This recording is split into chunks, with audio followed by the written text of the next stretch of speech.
Welcome back, ladies and gentlemen, to Monday's very own Run It Back. I got a different anchor besides me today, Jacob Johnson. It is great to have you. Thanks, Coop. It is a pleasure to be on here with camera with you again. I know the last time I was here with you, it was the game show last year, which I won, which was great. Yes, you did win that for sure. Well, it is great to have you back. A unique show today, kind of, you know? Yeah, I feel like I'm known on this show for talking about high school football, but this is the spring semester, and today we have a bunch of basketball content and even some NASCAR.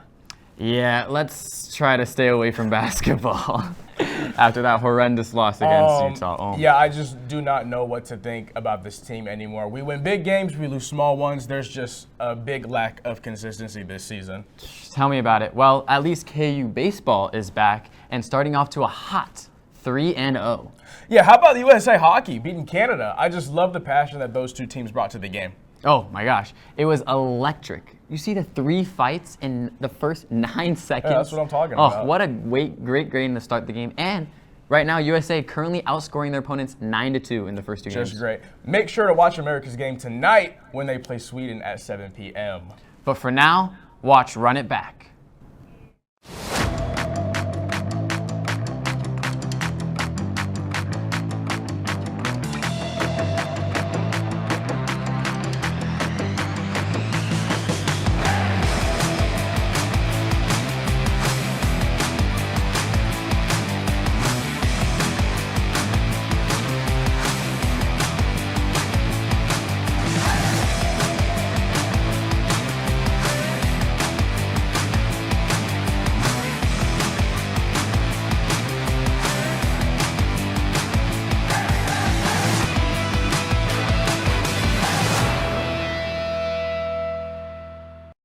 Guys, we have a lot of KU sports coverage this week. Yeah, Annika will be covering KU Swim and how they wrapped up their regular season finale.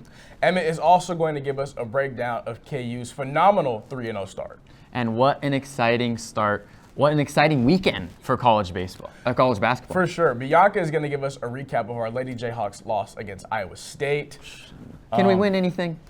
But for men's, I don't know. I was at Logie's watching the Utah game, and it was just an overall really big disappointment. It really was. You know, I was there too, and it's just sad. It's just sad. Like, there's no heart at all, and I don't know.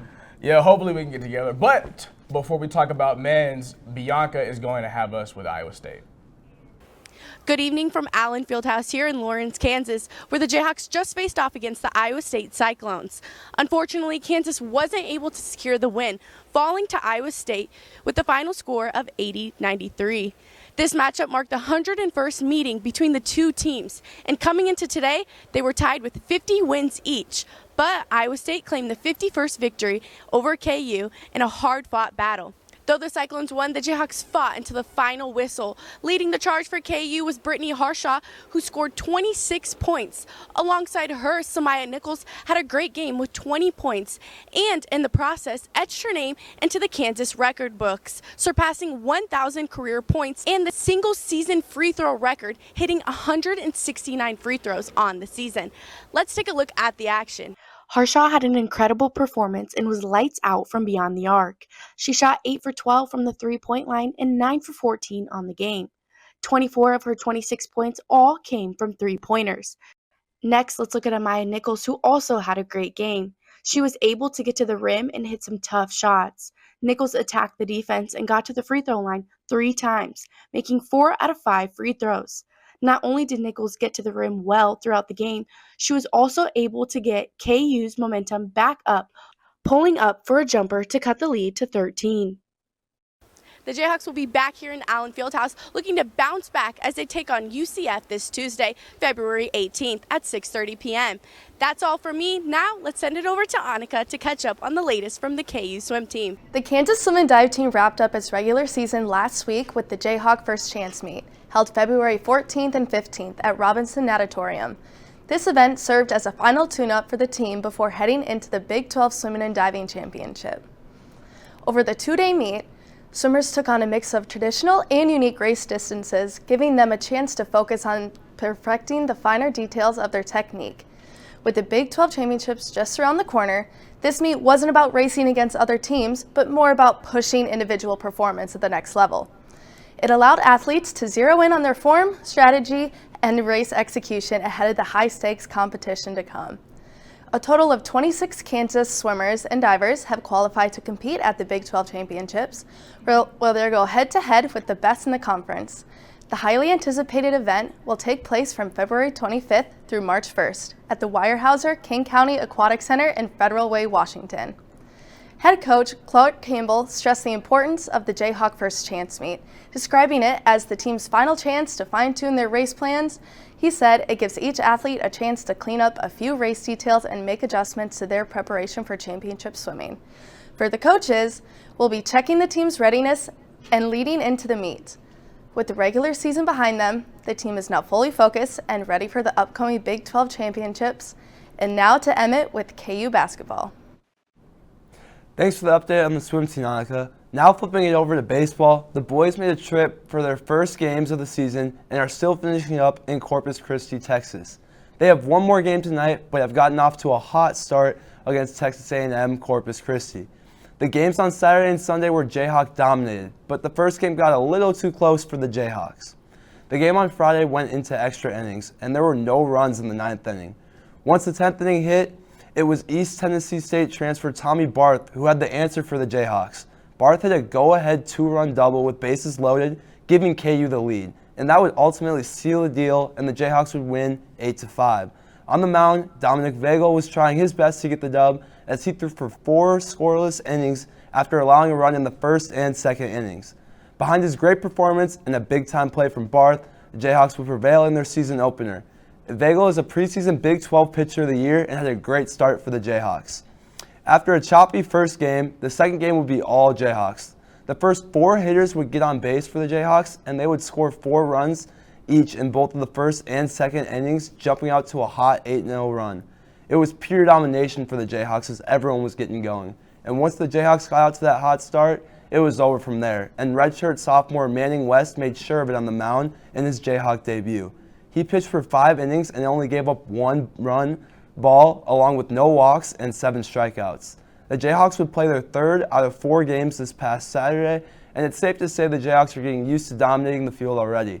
And this time, Corpus Christi didn't even put up a run. The Jayhawks dominated an 8-0 win, but it took them a couple innings to get going. Once the 4th inning came around, the Jayhawks would start to get things going with 4 runs. The Jayhawks had a very solid team in all of these games, and they have gotten good production from a variety of players. Each game, new guys have stepped up to help secure big wins. This has been about as good of a start as you can ask for a Jayhawk. KU has one more game tonight at 5 p.m. Central Time on ESPN Plus to close out the series against Corpus Christi. With the way the Jayhawks have been playing, I expect multiple guys to step up as they look to go 4-0 in Texas. Now, stay close to your screen as we'll have a quick break before we run it back with more sports.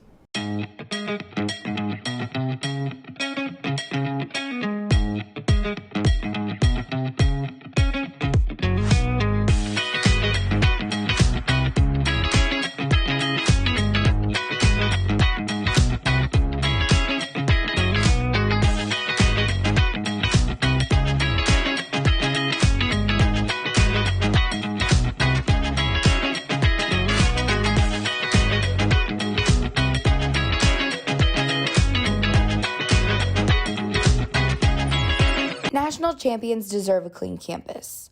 Don't wait for other Jayhawks to pick up your mess. Keep the University of Kansas clean. Now, obviously, I am not in the studio right now. I am in Park City, Utah at 7,000 feet of elevation. Now, our campus is around 900 feet of elevation. And as you guys know, the Kansas Jayhawks are on a Utah gauntlet.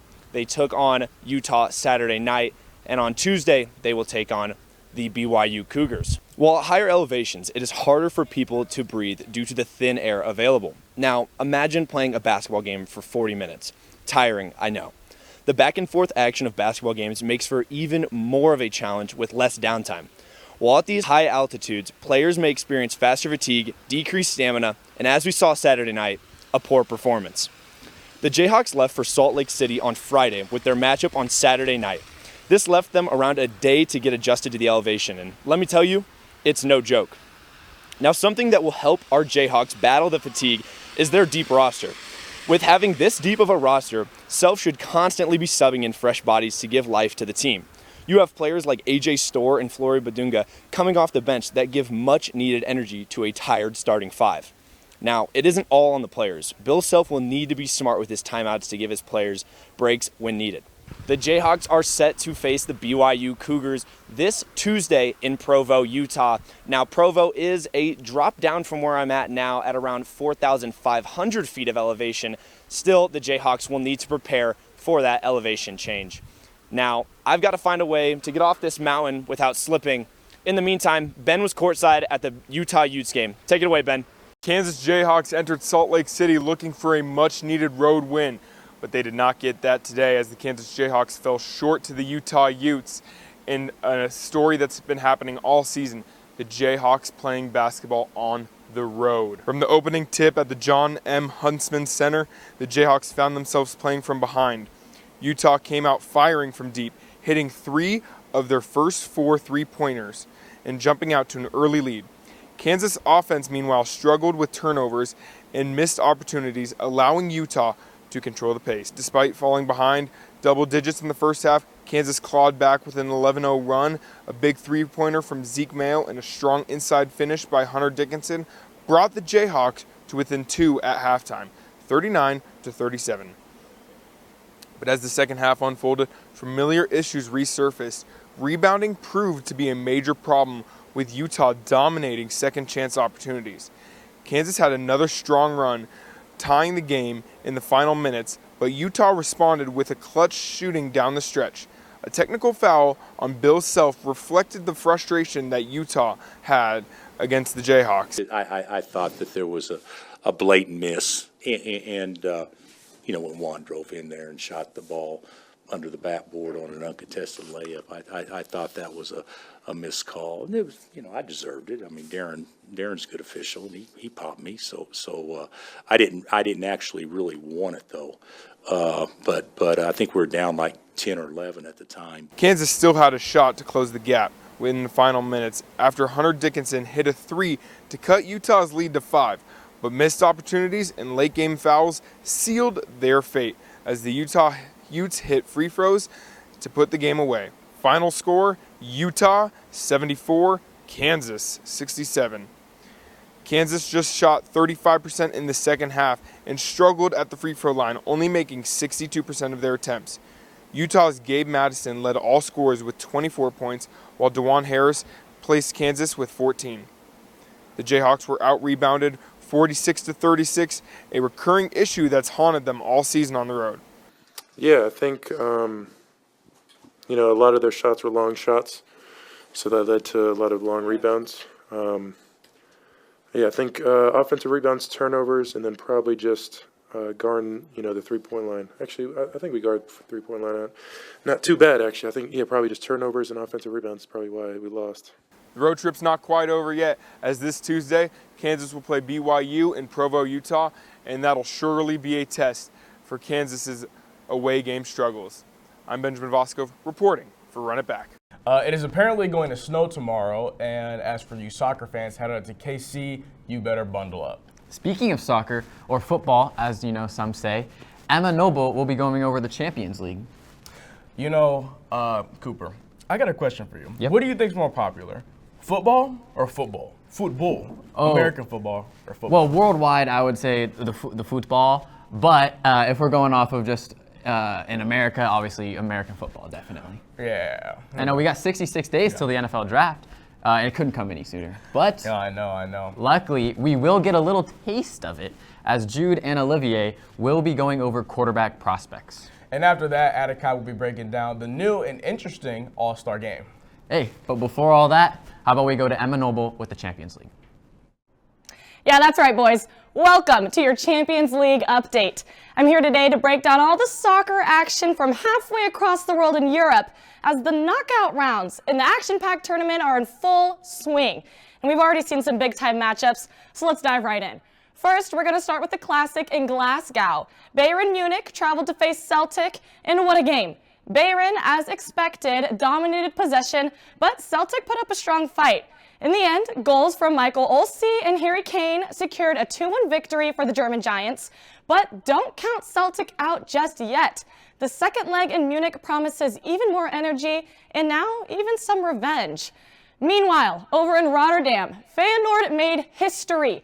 A hard-fought 1-0 win over AC Milan gave them their first knockout stage victory since 1975. Now, the loyal fans of Feyenoord, also known as the D-Coupe faithful, were in full voice as their team moved on past the Italian giants. They're looking to keep making strides in the tournament and to stay alive for as long as possible. And let's not forget Club Brugge. They stunned Atlanta with a 2-1 win at home. I mean, the Belgian side's proving to be a force to be reckoned with in this tournament. A trip to Bergamo waits, and you know Atlanta's gonna come out swinging. So, after all these intense matchups, what's next? Well, the return legs kick off this Tuesday, February 18th, with AC Milan hosting Feyenoord and Atlanta looking to overturn their deficit against Club Brugge. Then on Wednesday, we've got Dortmund facing Sporting in a huge showdown in Paris as PSG takes on Brest. The stakes are getting higher, the drama is building, and the road to the finals is heating up. We'll keep you updated on all the latest action, but until then, just keep the passion alive and enjoy the beautiful game. Now, from one game of football to another, we'll head back onto American turf for some preseason draft picks for some NFL quarterbacks. Jude, Olivier, what do you guys got? I'm Jude Gussie. And I'm Olivier Dubois. And right now, we are 10 days away from the NFL Draft Combine in Indianapolis. So we decided now is a great time to dive into some of our favorite prospects. And where better to start than the quarterback position? So looking at this year's draft, there are 6 teams that need a quarterback for next season. And of course, we also have 5 free agent prospects that are most likely going to be getting starting jobs, and then 2 day one guys. So think bridge quarterbacks potentially, and with Jameis Winston, Sam Darnold, and Aaron Rodgers. And then we've got our 2 day one guys that we're going to discuss here. And the first one that I've got is Cam Ward. At 6'2", 223, I really love his arm versatility. He can throw the ball anywhere on the field and has the ability to alter his release and arm ankles like a shortstop. Of course, I'm not saying he's anywhere close to him. He's not on his level yet. But think of Patrick Mahomes and the way that he manipulates his throwing arm. He's got great improvisational skills. He's clutch. He's shown that he can be poised and calm under pressure. And he can quickly read and dissect defenses and make adjustments on the line. But he struggles with his reliance on his arm and his ball security. So who do you got at the number 2 spot? Yeah, at number 2, I've got Shedeur Sanders out of Colorado. He's probably the best pocket passer in this draft. He's a really accurate and consistent thrower, and he throws with a lot of touch and anticipation.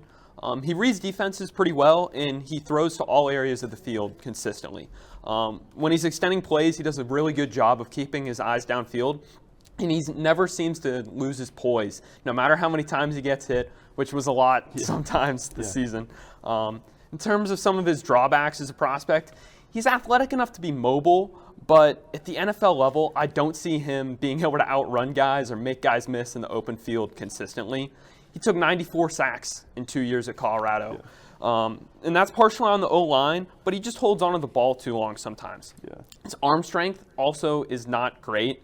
He doesn't have the velocity to make some of the tight window throws you want him to. Moving on, a step down now, Jackson Dart out of Ole Miss. He's been getting first-round buzz, but I just don't quite see that for him. He's a good athlete, fast, strong, and he's pretty accurate. He can throw well outside the pocket, but Ole Miss relied on a lot of RPOs and play action. I would just question how complete of a quarterback he is. He doesn't throw the full route tree. Add that in with some issues with his internal clock and decision-making, and I just don't see him as a day one guy. Yeah, I think he's more of a system product, I think, is part of the argument. And at our number 4 spot, I've got Jalen Milroe. Personally, I had him as my QB3 ahead of Dart before the Senior Bowl. He struggled at the Senior Bowl, and that moved him down 1 spot for me. He's most likely going to be a second-round guy. I thought the Jets or the Raiders would have been a great spot at 6 and 7, but if they want him, they're going to have to move back. He's got great arm strength. He's athletic. He's got great size, but his accuracy has left some to be desired. And he's also got small hands, and we know that that's a concern in the NFL. So think similar to kind of the Jalen Hurts situation. He's a high upside guy, but he's a risky prospect. But to develop into a good starter, he just needs the right situation. Everybody else is kind of an afterthought, the day 2, day 3 guys. There are some flyers, but those are the guys who are important. So That's all we've got for this week. We'll be back next week, and now we're going to pass it over to Atakai with some news about the NBA All-Star. Can't wait for the NFL draft in April. My Raiders are in need of a QB. But for now, let's look into the NBA's All-Star Game this past weekend. The NBA just had their 74th annual All-Star Game in San Francisco, and even as a die-hard NBA fan, I was not interested. I watched the highlights from Friday and Saturday night, and then the final game of the new All-Star bracket, and to be frank, the product was bad. Team that no one wants to see. Oh, man. I had to work so hard to play on Sunday night of All-Star Weekend. And because ratings are down, because the game's bad, we're bringing in Rising Stars. That's not a fix.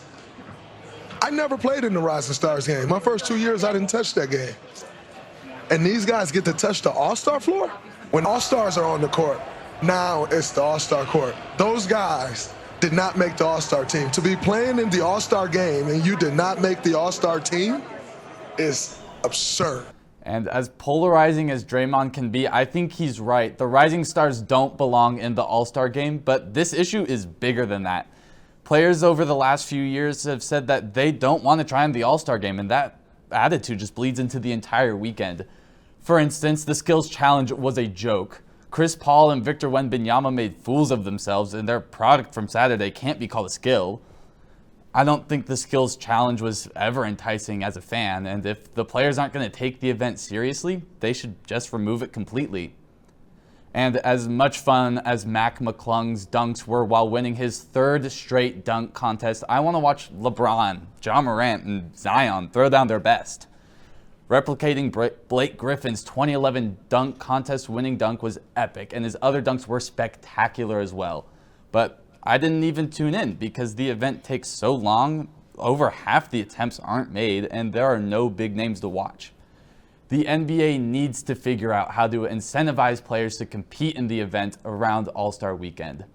Some, like Anthony Edwards, have said that they will never take the game seriously, while others, like Wembanyama, want to revive the old competitive nature of the weekend. Whether it's paying the stars for the dunk contest or putting home court during the finals on the line in the All-Star game, the NBA needs to change something before they lose the weekend completely. Now we'll be sending it over to break, where Jacob and Cooper will be previewing the rest of Run It Back.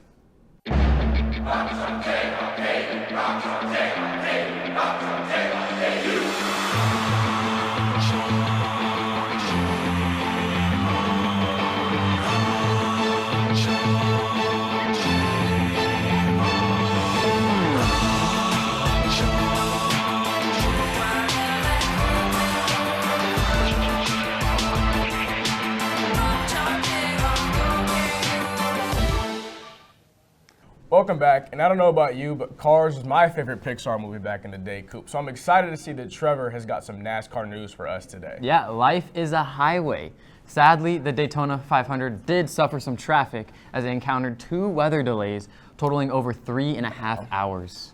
Yeah, I'm also very happy to announce that KU's coverage of high school basketball has officially begun. And in just a few minutes, you'll be hearing from me during my time at Shawnee Mission Northwest. And of course, it wouldn't be Run It Back without Jack Kenna's hoop hierarchy. I'm shaking. I'm so excited for this. Yeah. But let's not get carried away, though. Here's Trevor on the latest NASCAR news. Thanks, Jacob and Coop. As the great Darrell Waltrip says, boogity, boogity, boogity, let's go racing. That's right. NASCAR is back, and it reminded everyone how much they missed it yesterday with a nail-biter in the first race of the season at the historic Daytona 500. The race got off to a 10-lap start before the weather intervened. However, with the flyover from Air Force One, it was hard for fans to get too distraught over the 3.5-hour-long rain delay. However, the race was worth the wait, as Joey Logano got out to a hot start by winning Stage 1 of the race, and led for 38 out of the 65 laps before heading into Stage 2. The race had been pretty tame, but Zane Smith and Josh Berry did not let that last long. The two caused a yellow flag on the track after a wreck in the 63rd lap that caused a fair amount of damage to Berry's number 21. Both Austin Cindric and Danny Hamlin, however, were both able to sneakily avoid the crash. Shortly into the second stage of the race, the first big one, which refers to the ever-infamous first big crash at the Daytona 500, took place. Ross Chastain, Kyle Busch, Jimmy Johnson, and Martin Truex were some of the big names involved in the nasty crash after Joey Logano was unable to get his car up to speed on the restart during lap 72. This led to many drivers scattering to try to avoid the crash to no avail. The second stage came to an end after Ryan Blaney was able to beat out Austin Cindric just before the stage came to an end.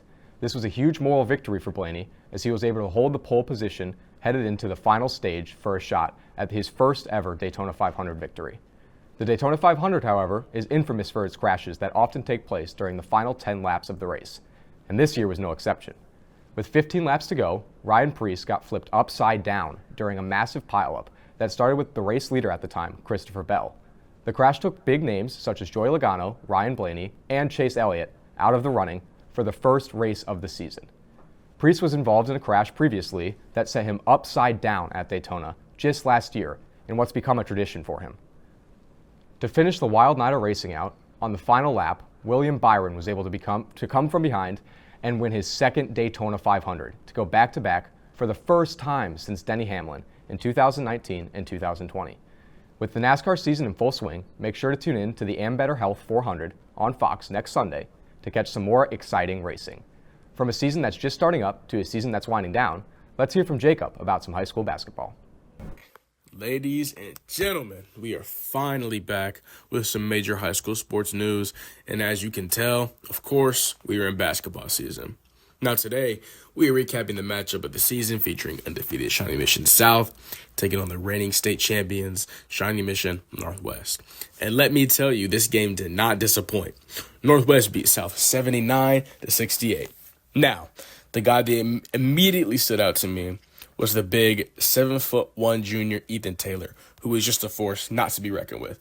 I mean, I just do not know how you can stop a guy like this. He dropped 17 points, and he has dominated every aspect of the game. And with him on the court, the Cougars are destined to win 2 state titles in a row. I mean, come on, the guy is 7'1" and a junior in high school. And then you also have Illinois commit Keaton Wagler, who dropped 26 this game to help the Cougars just fly past the Raiders. Now, let's talk about South. For a team who was undefeated, they just looked kind of flat all game and had no answer for either Keaton or Ethan or the rest of the guys on the Cougar team. The closest they looked to being competitive was at the end of the first half when they shortened their deficit down to 38-33. Now, South's top scorers were Matt McKenna, who had 18 points, and Drake DeBaum, who added 16 to the contest. And guys, that is all the scoop I have for you today, as we will now toss it to Jack for our weekly RunitBack top 10. And at this point, KU will just never be on this list. Thanks, Jacob, and welcome back, friends. The biggest week of college basketball so far is just wrapped up. Upsets galore and a lot of risers and fallers to talk about. I'm Jack Kenna, and today we will be breaking down the Run It Crew's top 10 in a segment we call Hoop Hierarchy. We'll look at the risers and fallers and preview games that need to be on your TV this week. No surprise, the Auburn Tigers are back in. Slotted at number 1, the Iron Bowl, one of the best games of the season. Look at Janiah Broome, 19 points, 14 rebounds, 6 assists. He was a catalyst in Auburn's huge win against Bama. At number 2, the Auburn Tigers, they go 1-1 this week. They get a huge win against Texas, defeating the SEC newbies by 23, but their loss to Auburn drops them a spot. Let's take a look at number 3. It's Florida. They are legit. If you were questioning what Golden and Walter Clayton are doing down there, you are mistaken. This is a team that can get a lot of wins in loads of different ways. The Duke Blue Devils, they fall a little bit. They had a tough week last week, and this week they had an opportunity to get back on the right track, and they do. They go 2-0 this week, but they were unable to jump any of the teams above them. Now let's take a look at the Houston Cougars. One of the best teams in all of college basketball. They are finding their rhythm at the right time. Tennessee falls a little bit. They go 1-1 this week, and they are just sliding. Not where they need to be come this time of the year. Texas A&M, one of our biggest risers. They are doing a lot of good stuff. 2-0 this week against Arkansas and Coach Cal. Huge win for them. They've won 7 of their last 8 games, and they will need to be focused if they want to be a real contender the rest of the way. Iowa State jumps up a spot to number 8. The Clones go 2-0 this week and finally have a healthy roster. It's about time they start making noise, and it's a good thing they're getting right at the right time. The hottest team in Texas was not Texas A&M. It's in fact Texas Tech. Welcome to the top 10. The Red Raiders jump up to 9 after an impressive streak of winning 10 of their last 11 games. They currently sit second in the Big 12 and will have some tough games coming up when they travel to TCU and host West Virginia. St. John's falls a few spots down to number 10. They lose on the road to Villanova, but were able to defend home court and take a 2-game advantage in the Big East when they took down Creighton on Sunday afternoon. Now let's look at some of the games of the week. What you can notice here is Purdue, Michigan State, huge game on Tuesday. Alabama, not their only game. They have another tough game later in the week when they take on Kentucky. Tennessee travels to Texas A&M in a game that has real-life implications in the SEC. A battle of the Big 12 to round off the weekend when Iowa State takes on number 5 Houston. But that is all that I have in the world of college basketball. Now let's hear from Jacob and Coop. What an excellent hoop hierarchy, and what is just an excellent show. Jacob, it has been such an honor to be here with you today. Yeah, same. And KU basketball better figure something out really quick because the fans are losing hope. We need to put it together. Yeah, need to pull it together, that is for sure. Well, without further ado, that is the rest of our time we have us today. Thank you, and as always, let's run it back next week.